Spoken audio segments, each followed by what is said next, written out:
Hi, my name is Phil Anderson, and I'm running for United States Senate to represent Wisconsin. As you know, the three themes of my campaign are peace, prosperity, and privacy, and we'll get to a particular prosperity issue and a privacy issue in a second. But first of all, I'd like to thank all the campaign volunteers that came to the meeting today. We got a lot done, and we have an especially awesome event coming up in March.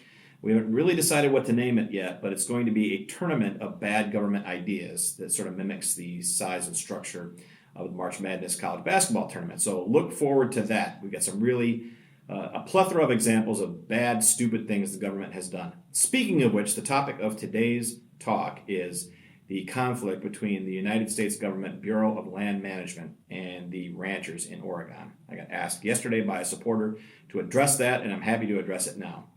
Really, it comes down to one fundamental question, and that is, who does property belong to?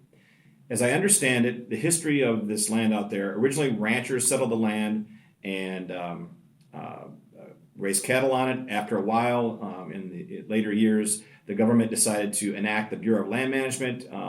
It's only been about 40 or 50 years or so that that's existed. And in the process, decided to exert control over certain aspects of that land, basically usurping the rights that belong to the people that originally owned that land.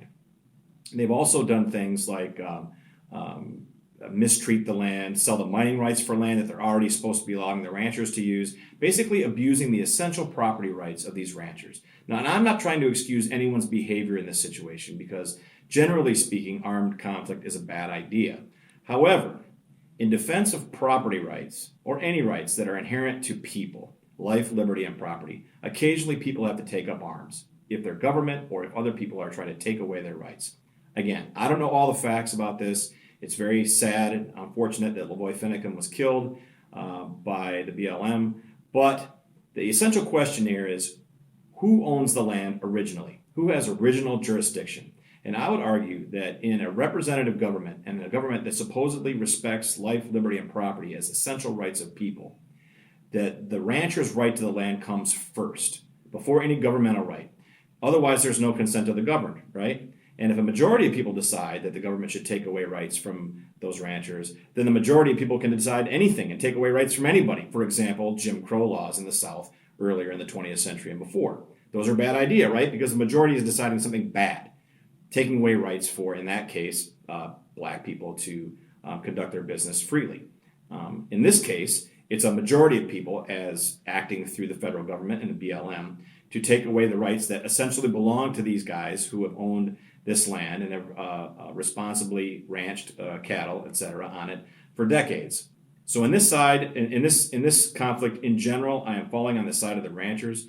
We don't have a republic. We don't even really have a true democracy or a land that respects the individual rights of people if we don't acknowledge that the original jurisdiction and ownership of this land, the rights to this property, belong to the people that have settled it and have lived there for decades, and not the government. The government just can't come in and take away your property or your stuff.